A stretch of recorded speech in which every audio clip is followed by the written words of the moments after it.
आले पण वसंतपूर जन्म झाला, शिवाजी वगैरे जन्म झाला.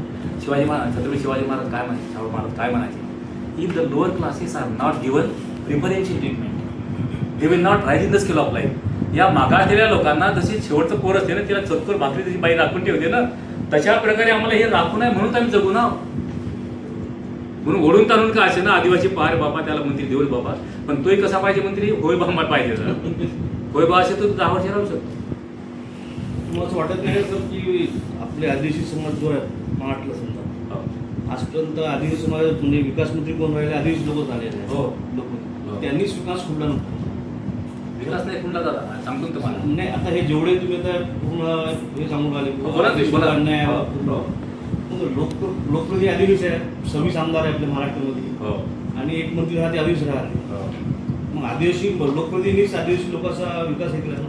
सांगतो ना तुम्हाला, आमचे प्लॅनर आम्ही नाही दादा, आम्ही 25 लोक आहोत ना, आमचे प्लॅनर आम्ही नाही आहे.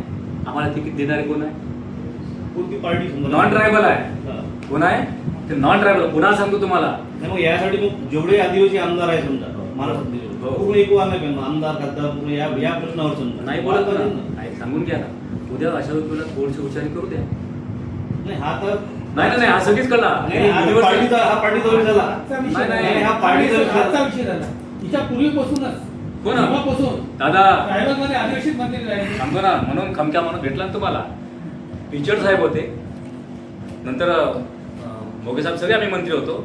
बोगस आदिवासींना दिल्या जाणारं प्रमाणपत्र तो खरा आदिवासीच नाही. तुमच्या पांढरकड्यामध्ये एका घरामध्ये 4 जातीचे लोक आहेत. किती? 4 जातीचे. आणि एक म्हणून बोगस सर्टिफिकेट घेणाऱ्याला आणि देणाऱ्याला 2 वर्षाची शिक्षा सुनावणारं विधेयक हे महाराष्ट्रामध्ये पास झालं. आमच्यासोबत फक्त विलासराव देशमुख होते आणि मधुकरराव पिचड होते आणि 25 आमदार होतो आम्ही. म्हणून आम्ही कायदा पास करू शकलो ना. त्यावेळेस एकही नॉन ट्रायबल माणूस आमच्या सोबत नव्हता. पण डॉक्टर हे भांडे आहे ना, 3 दिवस सतत बोलले. माझं काय विनोद तावडे काय म्हणाले, ज्याने 30 वर्ष नोकऱ्या केल्या त्याच्यामुळे तुम्ही नोकऱ्या हिरावून घेणार का, तो तर सिनियर माणूस आहे म्हणे. तुम्ही रेकॉर्ड नका करून मी सांगतो ते वाक्य. तर त्यांना म्हटलं थांबवू का, 1 मिनिट. जुलै 2026चा निर्णय दिलेला आहे की ज्याने बोगस पद्धतीने नोकरी मिळाली तो बोगसच आहे, त्याची नोकरी काढूनच घेतली पाहिजे असा सुप्रीम कोर्टाने निर्णय दिला. आणि त्याच वेळी 2000चा कायदा महाराष्ट्रात त्यांनी कोर्ट केलेला आहे आणि हाच कायदा चांगला, याचं पालन झालं पाहिजे. आमच्यासोबत घटना आमच्यासोबत आहे, आमच्यासोबत कायदेशीर बाबी आमच्यासोबत आहे, हायकोर्टाचे सुप्रीम कोर्टाचे निर्णय आमच्यासोबत आहे.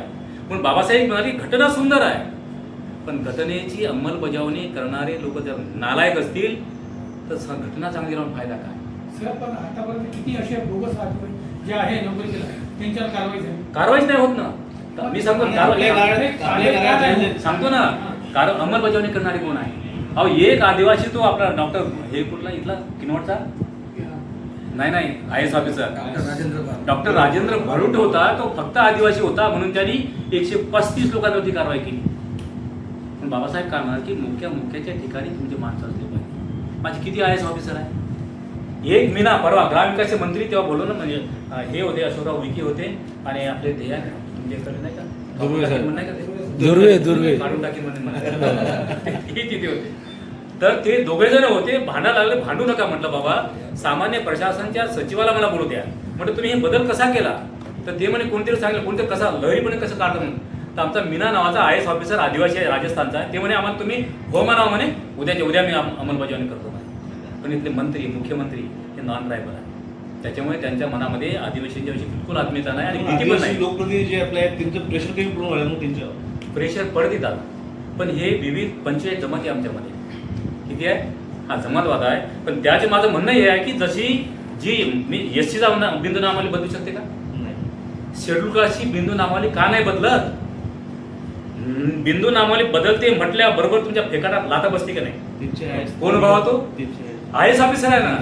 माझे हर्षदीप कांबळे आहे की नाही, रत्नाकर गायकवाड चीफ सेक्रेटरी आहे की नाही, सुमित मलिक आहे की नाही.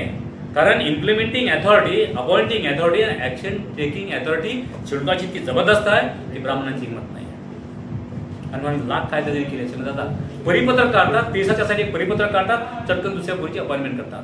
अशा प्रकारे आमची सामाजिक जी आदिवासी समाज कसं अन्याय अत्याचार झाला समजा सरकार कुणाची करावं असं एखाद्या गडचिरोली प्रकरण घडलं किंवा तुम्ही विरोधक जे ते समोर येतात 2-4 प्रेस घेतात नंतर शांत नाही होतात. नाही, आमचा कंटिन्यूस लढा आहे. एक वेळा आता हे प्रकरण उठलं म्हणून समजा आता. नाही ते नाही ना, ही आताच नाही आहे, दररोजचे प्रकरण उठत आहे.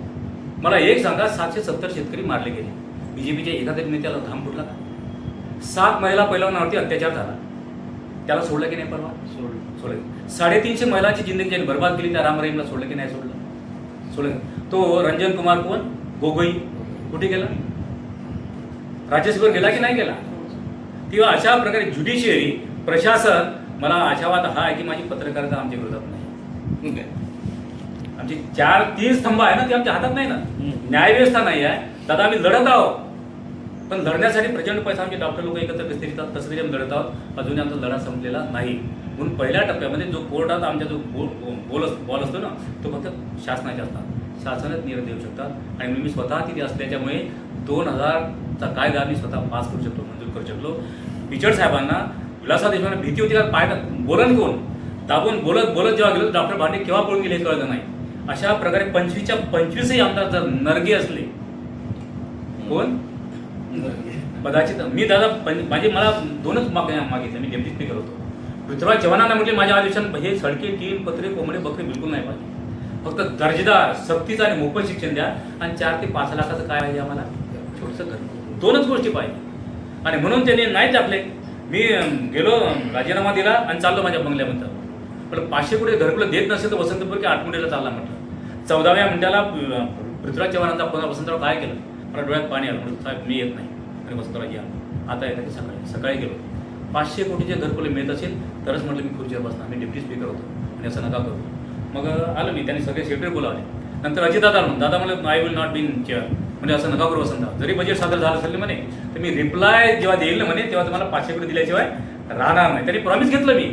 आणि जेव्हा 4-5 दिवस चर्चा झाल्याच्या नंतर जेव्हा 500 कोटी त्यांनी अक्षरशः बजेटमध्ये तरतूद केली, पाहिलं मी त्या व्हाईट बुकमध्ये, तेव्हा मी खुर्चीत बसलो. तेव्हा अशा प्रकारे स्वतःच्या आयुष्याचा नव्हे 16वरची पोळी खाण्याचा छंद आमच्या आदिवासींना ज्या दिवशी चढेल ना, तेव्हा आमच्या शेवटीला कोणी हात लावू शकणार.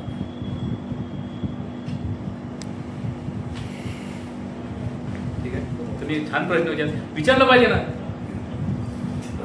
आणि हा युनिव्हर्सल लढा आहे. आता मी कशाला, माझी एक आदिवासी मुर्मूबाई बोलली असते ना, अख्खा देश पेटला असता. ते बाई बोलत नाही, मणिपुरीची आमची उईके मॅडम बोलत नाही, आता ते राज्यसभेवर गेले कोणी युनाती बाई, त्याने बोललं बाबा आदिवासीवर अन्याय करू नका, एवढं तर म्हणा की ना बा. मणिपूर एक तरुण पोरला तेही ॲक्सिडेंटली बाहेर आलेला आहे तुमच्यामुळे. अशा अनेक मुलींवरती बलात्कार होऊन जाहीरपणे त्याने बलात्कार झालेले. एक प्रकरण बाहेर आल्याच्या नंतर आमच्या बरं अजूनही बोलत नाही मुर्मू मॅडम, ते मुर्मूच आहे एकदम. सर आजही आणि आपले तुमच्या मनाचा अर्थ हे सांगितलं बीजेपी आणि संघानं गांधीजी 3 बंदर आहे म्हणजे मुख्य आहे, ते बसवून ठेवलं आहे पदावर. नाही, खूप बंद आहे. सर शिक्षण का सर मी काय म्हणतो, आजही आपले एरिया म्हणजे आपले जिल्ह्यात कुमारी माताचा प्रश्न अजूनही मिटलेला नाही आहे ना. बरेच आजही म्हणजे ठीक आहे, मागे राजावाजे झाला ते खूप चौकशी वगैरे झाली, पण आजही कंटिन्यू प्रकार सुरू आहे. याच्यावर काय विशेष? सांगतो ना तुम्हाला. ज्या मुलीला आम्ही एकत्र विचारतो, दादा पुरुष निघून जातो, जबाबदारी कोणाला आहे? मुलीवर आहे. तिला आम्ही विश्वासात घेतो तर ती समोरच्याचं नाव पण सांगत नाही, कारण तिला नंतर होणार त्रास. हे आमचे लोक आहे ना. अहो तुमच्या शेतीवाडीवर येणारे वसंतपूरची शेतीवाडी मजुरी आणि बकऱ्या राखून आलेला आहे ना. ही इतकी समाजाने सामाजिक कोल्हे केलेली आहे की ती बोलत सुद्धा नाही. शेवटी तिला आम्ही कुठे पुनर्वसन करतो. आणि सगळ्यात जास्त अंगणवाडी सेविकेच्या पदासाठी कोण येतात? माझ्या गिडाम नेताम पुरी आहे ना.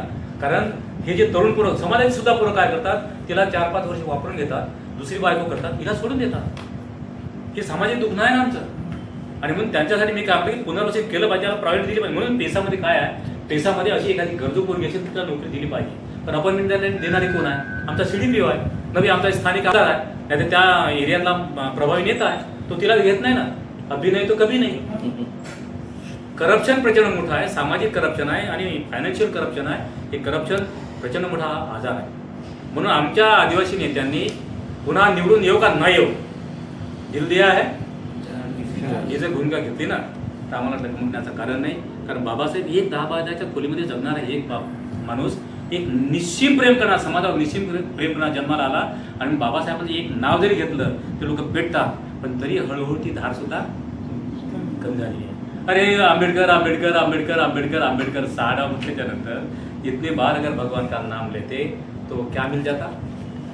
भगवान मिल जाता. पेटले का लोक? बाबासाहेब लोक सुद्धा पेटले आहे का? रामदास आठवले तरी पेटले आहे का? हे बिना कवाड्याचे रामदा आपले कोण कवाडे? कवाडे तरी कोणी पेटले? कारण रामदास आठवले म्हणजे महाकवीच आहे, बोलतच नाही. बाळासाहेबांना सुद्धा म्हटलं साहेब असं नका करू, आपण सगळे लोकशाही जगवण्यासाठी आम्ही कुण्या पक्षाचं म्हणून नाही.